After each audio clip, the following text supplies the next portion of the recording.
Hey everybody, Alex Kazor, SteelersDepot.com, doing our weekly Talk to the Tape segment. Get out of the way, as I'm sure you see in the title. Looking at JuJu Smith-Schuster in his route running, and I think it might be one of the most impressive things about his rookie year has been his route running. That was, I think, arguably my number one concern of his coming out of USC, and I thought it's been improving all year long, and I thought against New England, in a game where, Antonio Brown didn't play for most of it, JuJu came up big. So we're going to look at just a couple plays today. I think I mean it when I say it this time. It's going to be a bit of a shorter video. I've been sick since actually like the second half of the Patriots game last Sunday. I think that was an omen that's lingering throughout the week. I don't know if I have strep throat or what, so I'm talking a little bit quieter. I boosted the volume in my recorder, so hopefully the audio still sounds good. If it's a little quiet, I apologize. I may take a short break, mute my mic, get a drink of water, go die in the corner as you guys watch JuJu. So I just apologize for all of that up top. But we have 4 plays we want to look at. Here is this first quarter, third down play. JuJu in the slot here. And we're going to get one of Haley's favorite calls. If you follow me, I talk about it all the time. This is his indie post play. You're going to get 2 vertical looks. You're going to get a levels concept. James is going to run like a 10 or 15 yard dig. JuJu's on a shallow cross. Bell comes out of the backfield the opposite way. And, what I like from JuJu here is that, the corner is rolled up here, gets a nice jam into JuJu, trying to hit him off the track on that shallow cross. But I think JuJu does a good job of keeping balance. He does get knocked off a little bit, but immediately gets back on track and gets his eyes on the quarterback, makes the catch, picks up the first down. So we'll look at it from the end zone view. It's a little thing, but again, if that's a guy like Eli Rogers, he might really get bumped off the track, really lose balance, could fall down, whatever the case. But whenever you're dealing with a bigger guy like JuJu, you can absorb that better, and that's one of the several reasons, several factors, but one of the alluring factors of having a bigger guy in the slot. So a little shove there, you get back on track, make the catch, pick up the first down. Look at it one more time. Good job there to work through the trash. Got the linebacker sitting, DB pushing you, and you're not bothered by it. You just get back on track and make the catch. Next one we're going to look at a little bit later, I think, in the first. 2nd and 9 play. This will be a gain of 17. JuJu motion across the formation. Corner comes. Good science man coverage. JuJu running this 15-yard dig.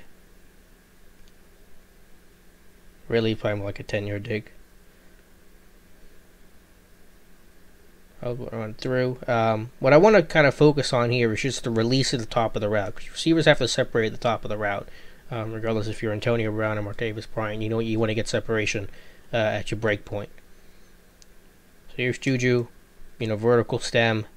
To the outside a little bit, trying to get Gilmore to get his hips open. And then here he's at the top of his route. Now he's going to break inside. Use his hands. It might be a little tough to tell. I'll run it through full again.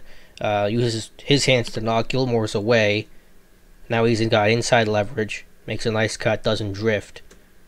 And he's created separation at the top of his route from Gilmore, who's a really good corner. Again, there's the hand use. Knock the hands down. Win inside. You're using that outside stem initially just to try to get that corner to widen a little bit. That'll let you to cross his face and win back to the inside. A good cut, not drifting, makes a clean catch. Quick to the tuck, which means you're catching the pass. You're immediately getting upfield. You're tucking the football away. You're not wasting any movement. And it turns into a gain of 17 yards on 2nd and 9. So I'll go through it again. I want to run this in slow motion just so you guys can see maybe a little bit better. But top of the route, good hand use, knock the hands away. Now you've won inside. You've created your inside leverage. Space at the top of the route. Now you've created, good 2 yards of space. You make the catch. Quick to the tuck. Really good rep from JuJu. And that's pretty advanced, for a rookie wide receiver. And something he's shown all year long. So I'll run it through again. I'd show you the end zone view, but he doesn't come in the picture until late. So it's not worth looking. But that's the wrap, so that was really impressive. 2 more to look at.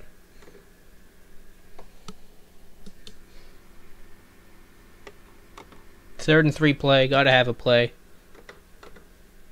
JuJu again coming across. Corner comes with him. Going to run a little angle route, which is an outside stem, then coming back inside. Get these from a lot of running backs out of the backfield. Steelers have a screen where they use an angle route. You think about teams like the Chargers used to do with Danny Woodhead, what the Lions do with Theo Riddick. Angle routes are called Texas routes as well. You're just going to stem out and then come back to the inside. They run this later in the game. I can show you this if you guys want to. If I remember it, we'll go look at it real quick. But again, just winning at the top of the route. That's the important thing. Creating space there, and chopping down quickly, getting your head around, making the catch.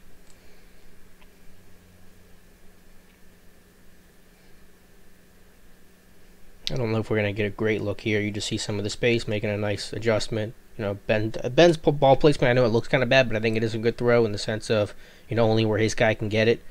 It's probably not the best throw in the world, but, it was in a place where, as Ben always says, it's either your guy or no guy. And I thought that's kind of what Ben did on that throw. So again, we'll look at it from here. The aerial view. Stem outside.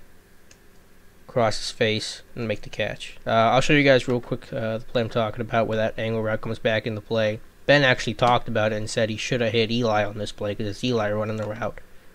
I'll just show you guys this quick second here. Again, you're getting the same idea. Motion across in the trips bunch. You get JuJu on a little crosser here. It's Eli that's running the angle route this time. And Ben thought JuJu was open, so he hits him on the crosser. But, Ben talked about it. He should have, going back on the film, should have hit Eli because he's wide open. He beats the corner pretty good on the angle route. And the safety comes down and takes JuJu out. It's a really good play call by the Patriots. They're running what we call cone coverage. Steelers, I think, call it cut. Where if number 1 comes inside, the safety's going to come down and cut him. And sometimes the corner will peel off. That's going to happen there. But it's a good adjustment by the Patriots, but not what we're talking about today. So that's the angle route. Seeing a little bit more of it. I like the idea. And it worked on the other play that we just looked at. Last one, actually, we're almost to where we want to be. Last one at JuJu. Everyone knows this play, the big 69-yard run and catch in the 4th quarter.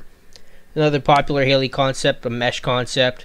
A lot of times it's done with a tight end, but Haley doesn't always do that, which is totally fine. I like being able to add more. Doing it with wide receivers. So you're just going to have Bryant and JuJu. They're running these crossers. Bryant sets the mesh. JuJu's going to run underneath them. You create that bit of a pick against man coverage. This mesh concept is a great man beater. It's bad versus zone, but it's great versus man. So when you're playing, I think, this cover 1 robber that they are, it's a great concept.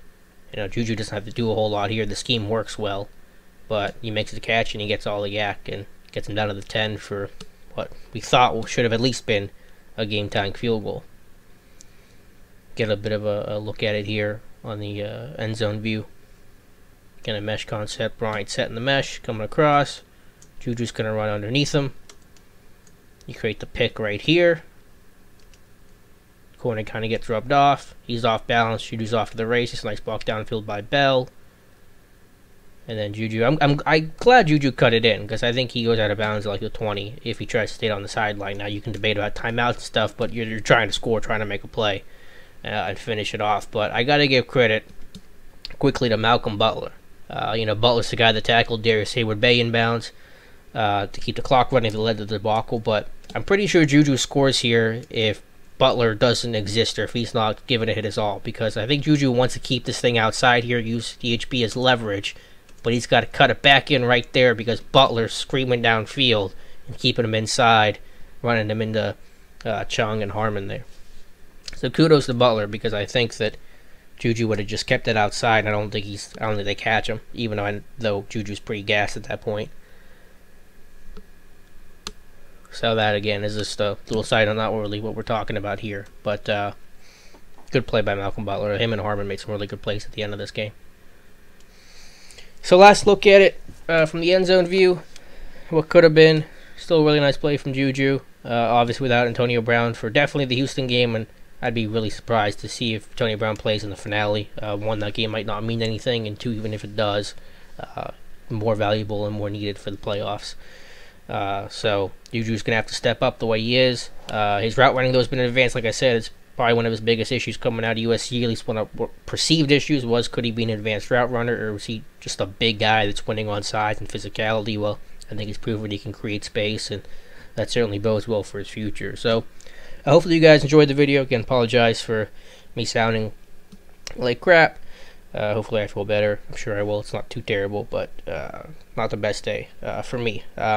So if you guys want to leave a comment about JuJu or the state of the receiver situation or whatever's on your mind, be sure to do so, whether you're watching on YouTube, Steelers Depot. Follow me on Twitter at Alex_Kozora. Thank you guys so much for watching, and we'll talk to you soon.